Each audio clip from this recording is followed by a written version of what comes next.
Revista Espírita. Segundo ano, 1859. Jornal de Estudos Psicológicos. Publicada sob a direção de Allan Kardec. Junho de 1859. O Major George Sidenham. Encontramos o relato seguinte de uma coleção notável de histórias autênticas de aparições e outros fenômenos espíritas, publicados em Londres em 1682, pelo Reverendo J. Granville Dr. H. More. Está intitulado Aparição do Espírito do Major George Sidenham ao Capitão V. Dick, extraída de uma carta do Sr. Jacques Doge, de Monton, ao Sr. J. Granville. Pouco tempo depois da morte do Major Georges, o Dr. T. H. Dick, parente próximo do capitão, foi chamado para cuidar de uma criança doente. O doutor e o capitão deitaram-se na mesma cama.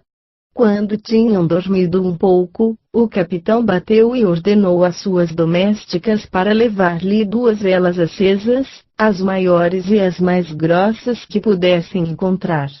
O doutor lhe perguntou o que isso significava. Conheceis, disse o capitão, minhas discussões com o major, no que se refere à existência de Deus e à imortalidade da alma, não podemos nos esclarecer sobre esses 2 pontos, e embora o tivéssemos sempre desejado.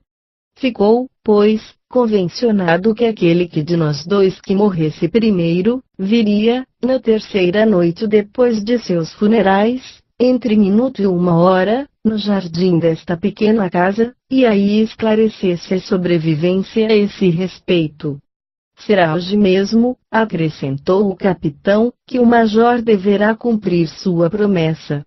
Em consequência, colocou o seu relógio de bolso junto dele, e às 11h30 levantou-se, tomou uma vela em cada mão, saiu por uma porta do fundo, da qual levou a chave, e assim passeou no jardim durante 2h30.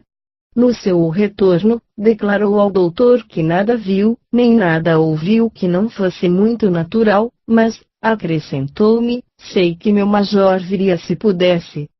6 semanas depois, seguiu para Eton para ali colocar seu filho na escola, e o doutor foi com ele. Alojaram-se no albergue com a insígnia de São Cristóvão, e permaneceram 2 ou 3 dias, mas não deitaram juntos como em Dulversan, estavam em 2 quartos separados. Uma manhã, o capitão ficou mais tempo, do que de costume, em seu quarto, antes de chamar o doutor. Enfim, ele entrou no quarto desse último, o rosto todo transtornado, os cabelos eriçados, os olhos desvairados e o corpo todo tremente. Que houve, pois, primo capitão? Disse o doutor. O capitão respondeu, eu vi meu major. O doutor pareceu sorrir.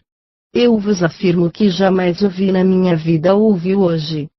Fez-me, então, a seguinte narração: esta manhã, ao romper do dia, alguém veio ao lado de minha cama, arrancou as cobertas, gritando, Cap, Cap, era o termo familiar do major, para chamar o capitão. Eu respondi, o que, meu major? Ele respondeu, não pude vir no dia dito, mas agora eis-me vos digo, há um Deus, e um muito justo e terrível, se não mudardes de pele.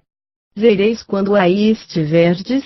Sobre a mesa havia uma espada que o major me havia dado. Quando este deu 2 ou 3 voltas no quarto, pegou a espada, tirou-a da bainha, e não a encontrando tão brilhante como deveria estar, Cap, Cap, disse ele, esta espada estava melhor cuidada quando era minha. Com essas palavras, ele desapareceu de repente. O capitão não somente ficou perfeitamente persuadido da realidade do que havia visto e ouvido, mas ainda ficou, depois desse tempo, muito mais sério. Seu caráter, outrora leviano e jovial, foi notavelmente modificado. Quando ele convidava seus amigos, tratava-os com nobreza, mas mostrava-se forte sobre si mesmo.